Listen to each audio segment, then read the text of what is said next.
You got guys that punch hard and hit hard, and you got guys that come out and win a few rounds. But nothing really was tough. Okay. A lot of people are saying that Usyk heavyweight run isn't a lot of fighters at heavyweight, of course, because he only fought, what's that, 1, 2, 3, 4, 5 fighters at heavyweight. So again, I think Oleksandr Usyk is an exceptional fighter, but you need to match him with someone that can actually match his work rate. Okay, and for me, Andrzej Kabiel can match his work rate. He's going to go to the body. He's going to follow a game plan. Floyd Mayweather feels that fans are often too eager to label new fighters as legends without truly considering everything. He questions whether Oleksandr Usyk really deserves all the praise he's getting.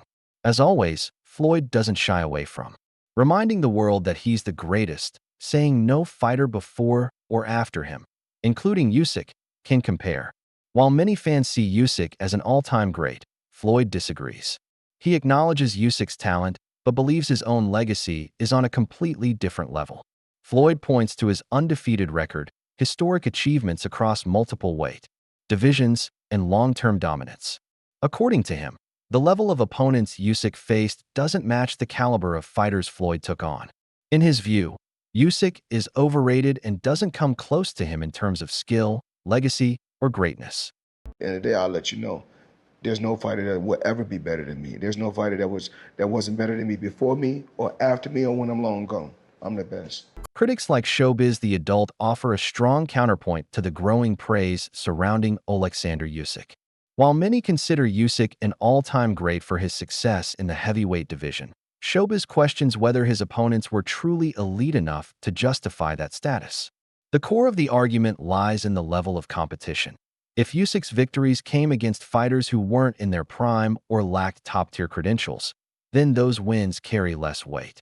Aside from Tyson Fury, who is often seen as a genuine world-class opponent, most of Usyk's challengers don't have the legendary reputations needed to place him alongside icons like Muhammad Ali or Evander Holyfield. Saying that Usyk heavyweight run isn't a lot of fighters at heavyweight, of course, because he only fought, what's that, 1, 2, 3, 4, 5 fighters at heavyweight. But they saying that it's full of quality, right? I want you to understand, full of quality. Witherspoon isn't an all-time great heavyweight. His brother, Tim Witherspoon, you could argue. But Chance Witherspoon, no. Derek Chisora is not an all-time great heavyweight. He's not. He's a fantastic competitor, but if you look at who he fought and look at who he lost to, Chisora is not an all-time great heavyweight. He's not. Dubois is not yet an all-time great heavyweight. Look at who he fought, who he struggled with, who he lost to. Dubois is not an all-time great heavyweight. So we're left with, when you say quality, we're left with Tyson the Gypsy King Fury and Anthony A.J. Joshua. Now, if you guys think that A.J. is an all-time great heavyweight, you can. I can understand that. I definitely can. There's an argument to be made. But Anthony Joshua, when you think about him and a lot of ops from other great heavyweights, Anthony Joshua lost to the likes of Ruiz, been knocked out by Ruiz, was knocked out by Dubois. Anthony Joshua, I'm not sure if you would consider him an all-time great heavyweight, but you can make an argument. Tyson Fury definitely can. So beating Tyson Fury twice is really Usyk's claim to fame. Some analysts offer a different perspective, suggesting that Oleksandr Usyk's brilliance is better recognized in pound-for-pound rankings rather than through an all-time heavyweight legacy. They view him as a masterful technician known for his exceptional footwork, defense, and ring intelligence, qualities that make him a standout in the modern era. However, these experts hesitate to label him a heavyweight legend. They argue that Usyk's greatness stems more from his unique style and adaptability than from defeating historically iconic opponents. As a result, while he's clearly among today's top active fighters, his place among boxing's all-time greats remains up for debate. Let's talk about Usyk. His performance was mwah. Okay, that's number one. And many of you say, well, Usyk is a top 10 all-time great heavyweight. I don't agree. Because Usyk has only had like 7 heavyweight fights.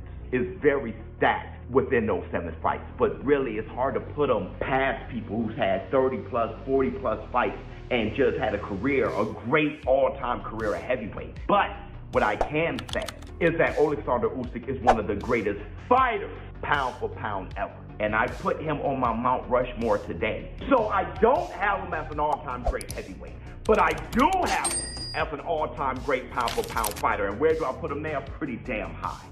Critics also argue that many of Usyk's opponents didn't lose because he was unbeatable, but because they failed to use their own skills effectively. Even those who had the chance to face him more than once struggled to adapt. Some analysts believe that fighters like Michael Hunter or Joe Joyce, who have shown stronger ring awareness and smarter strategies, could have posed a more serious challenge. One of the sharper observations is that few heavyweights are prepared to match Usyk's movement and timing, which is key to leveling the playing field. Instead, many opponents entered the ring without a solid game plan, making it much easier for Usyk to control the fight. A bit harsh on Daniel Dubois after the fight, and I actually think I'm, being fair in being a bit harsh on him. I think Daniel Dubois is an exceptional fighter, but there is something, where it's a confidence thing. And I think Oleksandr Usyk, give him a lot of credit. His jab looked exceptional on Saturday, and really that first, jab that landed on Daniel Dubois, it snapped his head back, and it was a powerful jab. It actually reminded me of Artur Beterbiev's jab when it's, when he really snaps it, and it was obviously a very powerful shot. So I think Daniel Dubois, I think he was confused by Usyk, and I think, he just looked so discouraged to me. Again, take nothing away from Oleksandr Usyk. I thought it was an exceptional performance. And to be honest, he really didn't even get out of second gear. And he didn't even need to. Now, obviously, there's a lot of, talk about what he's going to do next. In my opinion, really, there's only one fight that I would actually want to see. For me, that's Adrian Caballel. I think Adrian Caballel is someone that, number one, knows how to go to the body. I think if Oleksandr Usyk does have a weakness, it is the body. I think Adrian Caballel can follow a disciplined game plan. I think he's had a good string of wins, and I think his stamina is very good as well. I think Oleksandr Usyk is, winning a lot of these fights based on his speed, his stamina, and his footwork. These big heavyweights like Daniel Dubois, Anthony Joshua, Tyson Fury, they cannot live with the pace that Usyk is setting. Daniel Dubois was knackered after 3 rounds in that fight. Okay, so they can't live with the pace. So again, I think Oleksandr Usyk is an exceptional fighter, but you need to match him with someone that can actually match his work rate. Okay, and for me, Adrian Caballel can match his work rate. He's going to go to the body. He's going to follow a game plan. Showbiz stresses that comparing Oleksandr Usyk to legends like Muhammad Ali and Evander Holyfield is premature. He believes Usyk hasn't yet built the kind of resume needed to join that elite group. In his view, the true all-time greats are defined not just by their talent, but by the high-caliber opponents they defeated. According to Showbiz, even Usyk's top 5 victories wouldn't make it into the top 5 on Ali's or Holyfield's list. This highlights the difference between being dominant in your own era and earning a place among the greatest fighters of all time. I cannot put that over the likes of Evander the Real Deal Holyfield fighting and beating the likes of Riddick Bowe, beating the likes of George Foreman. When he beat George Foreman was a killer. Beating George Foreman, beating the likes of Iron Mike Tyson. He was a huge underdog there. Beating the likes of Larry Holmes, beating Michael Moorer, Evander beating Michael Dokes, if you guys know who that is and how good of a fighter he was. Evander the Real Deal Holyfield has a different brain. I cannot put Usyk with his 5 heavyweight opponents over heavyweights, great heavyweights, who made careers at heavyweight. We all know what Muhammad Ali did. Muhammad Ali beat the who's who of heavyweight greats. He fought them all, and he beat them, okay? But then you have guys like Larry Holmes who have beaten the Ernie Shavers, who have beaten the Ken Nortons. You have the likes of Jack Johnson, which when you look at his box rec, you see his record, and you don't know what he had to overcome to be so great. When Daniel Dubois faced Usyk, many anticipated a fierce battle. However, post-fight analysis revealed several shortcomings in Dubois's performance. ranging from poor footwork and limited head movement to an inability to maintain consistent pressure. This led to a key question. Was Usyk truly dominant, or was Dubois simply not up to the task? While Usyk's victory was clear, some argue the fight said more about Dubois's weaknesses than Usyk's brilliance. The underwhelming performance reignited ongoing debates about the quality of opposition Usyk has been facing. Was very pro-Dubois, and we were willing him on being a London boy and stuff like that. I thought he won the first round. Thought Usyk won the second round, but I thought there was arguments for certainly giving Dubois the third round. But you could see, even if he was in the fight, things were starting to change after the second round. Usyk just had that extra little bit of class about him. I'm not gonna lie, I didn't have him for any rounds. I just thought Usyk was so dominant, and that jab. And I'm not no boxing expert. I'm a casual. I'm a heavyweight casual. I just love to see big heavyweights box each other and knockouts. But I just feel like Usyk just was not even out of second gear. Like didn't need to be. He didn't need to be. He just had him on that jab, and he just kept plowing away. And whenever Dubois tried to land like a big shot, like one of those big punches that you talk about. Renowned trainer Teddy Atlas offered a blunt critique of Daniel Dubois's performance against Usyk. He emphasized that even after experiencing Usyk's power and movement early on, Dubois made no meaningful adjustments. Atlas's main criticism centered on Dubois's lack of body shots and an overall game plan. In his view, Dubois approached the fight as if it were just another match, rather than preparing for a highly strategic battle. This allowed Usyk to control the pace with his rhythm and angles, making the outcome feel almost inevitable. Atlas's analysis reinforces the idea that many of Usyk's opponents come in unprepared for his cerebral and calculated style. That's why I still thought with the game plan, how do you not see that and adjust 3 rounds later and do it again? But the more disturbing thing to me, Bud, was the lack of body work from Dubois. How do you not go to the body after what happened in the first fight?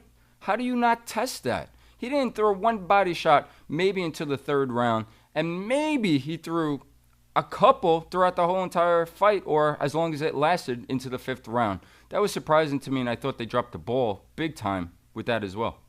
You know, to that point, when he did throw the one body shot, I'm not going to get deep into this because it was only one, but it almost looked like it bothered Usyk. Right? You know what I mean? And it looked like very similar to the first fight, close to that belt line, right? Yeah. But it was low. It was a little low. It was. There's no doubt about it. No doubt. But still, to your point, how do you leave that alone? And then I'm gonna early in the show when I broke down the Holloway and Poirier fight, I'm gonna go back to that real quick now. Holloway won because he won because he's great and because he's who he is and because of his makeup and his intestinal fortitude, his skills. I understand all that. But he won the way he won this fight because he had a great fight plan. To your point, to our point, Dubois had no fight plan. And to my point, I'm going to answer your question. You ask a brilliant question. See, the show is so much better with you. I'm sorry. I'm not knocking nobody. I'm not. I'm grateful for everyone, and everything the history of this show has been. But you open up conversation for me by bringing me down places that conversation needs to be opened up by asking certain things that are relevant in this sport. And what you brought up is how. And I'm going to answer that question. How do you not have a better fight plan? How do you not adjust when you made those mistakes in the 2nd and 3rd round that Dubois made, reaching in? You see the guy stepping out. You see he's setting traps. How do you not adjust to that? I'm going to answer it, bud. Part of the thing that is Dubois is that what I was explaining before about being awkward, about being, a guy that kind of like, he simply gets directed. He's the kind of guy like you direct him, you give him more confidence, and he's gonna go. And he did that. He did it in the Herjavec fight. He walked through right hands. He did it in the Joshua fight. He took charge and he caught him. He did, but you can't do that in some fights. Usyk's dominant win over Daniel Dubois earned praise from many analysts, highlighting his technical brilliance. Becoming a three-time undisputed champion is a remarkable achievement and showcases his ability to outclass opponents through precision, rather than sheer power, a signature trait of his style. Yet, despite these accolades, comparisons to Muhammad Ali still fall short. Ali's impact went far beyond the ring. His cultural influence, the depth of his competition, and his legendary battles across eras make him a unique figure in boxing history. While Usyk is undoubtedly great by modern standards, Ali remains a once-in-a-century icon whose legacy still towers over the sport. Oleksandr Usyk just knocked out Daniel Dubois in the 5th round. Oleksandr Usyk at his scintillating best with a left counter to the chin, and it was good night for Daniel Dubois. And all rise for the brilliance of Oleksandr Usyk. Man, I can't lie to you, bro. That overhand left is different. Is different. He put it right on the... That's taking you out, bro. It's cooked. You're cooked. I'm not gonna lie, man. When it comes to heavyweight fighters, you have to put Oleksandr Usyk. He's top 10, bro. It might be crazy to say he top 5, but you gotta look at what he's doing, bro. When it comes to heavyweights, bro, he's different. He's different. It's just simple and plain. After this performance, where do you guys rank Usyk all time? Just strictly heavyweights. When it comes to heavyweights, where do you guys rank him all time? I'm not gonna lie. He's got to be top 10. Boxing fans continue to debate the outcome of a fantasy showdown between Muhammad Ali and Oleksandr Usyk.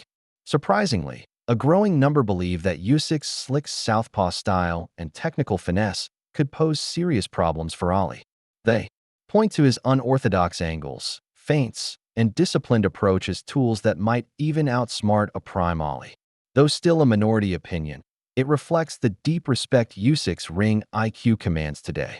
On the other hand, many argue that Ali's adaptability, toughness, and relentless drive would eventually break Usyk down, especially in the later rounds. The contrast in styles makes this matchup an endlessly intriguing what-if in boxing history. Have an awkward conversation. Prime Muhammad Ali versus Oleksandr Usyk. Who wins this fight? The tale of the tape, both men are pretty much just about the same. Not entirely sure on the birthday thing though, someone can go and fact check that one. And Usyk did actually weigh heavier than 220 pounds when he fought Daniel Dubois. But regardless of that, the two absolute legends of the sport, who would win this? Now, for me, if I'm honest with you, oh man, this is going to be a real hot take, but I think Usyk wins this, you know. I love Muhammad Ali. He's one of my favourite boxers of all time to watch. I can still go back and watch most of his fights now and enjoy them. He was definitely ahead of his time. But when I watch Oleksandr Usyk and the way that he boxes and, you know, the way that sort of Soviet style, that Ukrainian style now, has come on over the years, and the fact that most of Muhammad Ali's opponents were of a similar size, similar weight to him, whereas Oleksandr Usyk is giving away a lot of weight against a lot of his opponents and still coming out and dominating them. I think Usyk does it. I also, and this is going to be a bit of a hot take, I do think that the current day heavyweight division is probably better than it was when Muhammad Ali was around in terms of the actual caliber of fighters. I think the fact that fighters can only really fight twice a year at max in the heavyweight division now, especially when you're at the very, very top, whereas in Muhammad Ali's age, they could genuinely fight like 5-6 times a year sometimes. I think it speaks a lot to how the sport as a whole has really come on. But yeah, let me know your opinions in the comments. I know I'm going to get an absolute lashing for this one, but yeah, I think Oleksandr Usyk beats Muhammad Ali. I can't believe I've just said that, but hey ho, is what it is. I think Usyk's too technical, it's too good. I think he would actually knock Muhammad Ali out, especially given that Muhammad Ali had a tendency to pull backwards with his chin in the air, and I think Usyk probably finds that. Not to mention that the dimensions are pretty much the same, so Usyk isn't punching up or anything like that. Anyway, let me know in the comments. As always, like, favourite, similar, share. I'll appreciate it for more boxing content. Hit that follow button. Peace out. Supporters of the Usyk versus Ali debate often highlight the physical similarities between the two fighters. Both are comparable in height and weight and bring speed, footwork, and technical skill to the heavyweight division rather than relying on raw power. But the comparisons go deeper than just stats. Ollie revolutionized heavyweight boxing in the 1960s with his jab and lateral movement, much like how Usyk is reshaping the modern heavyweight scene with his footwork and spatial control. Their ability to dominate without knockout power sets them apart from most heavyweights in history. Adding to the conversation, Lennox Lewis, an all-time great himself, said he believes he would have beaten Usyk if they had fought in the same era. Lewis explained that today's heavyweights struggle with Usyk because they can't disrupt his rhythm or break his flow. He emphasized that the key to beating Usyk lies in cutting off the ring, using physical size effectively, and attacking the body early, tactics Lewis was known for. His comments go beyond confidence. They highlight a strategic gap in the current generation of fighters. Whether or not he's right, Lewis's perspective sheds important light on how the heavyweight division has evolved. What do you think Oleksandr Usyk would have done in your era, the era of Lennox Lewis, Riddick Bowe, Evander Holyfield, Mike Tyson? How do you think he would have done against you and your contemporaries? I would have to compare him to Evander Holyfield, and I think he would have done very well. Very well. I don't think he would have lasted against me because, I throw a mean uppercut in there, and I noticed he gets caught with uppercuts. So he wouldn't have been able to stand up to my uppercuts.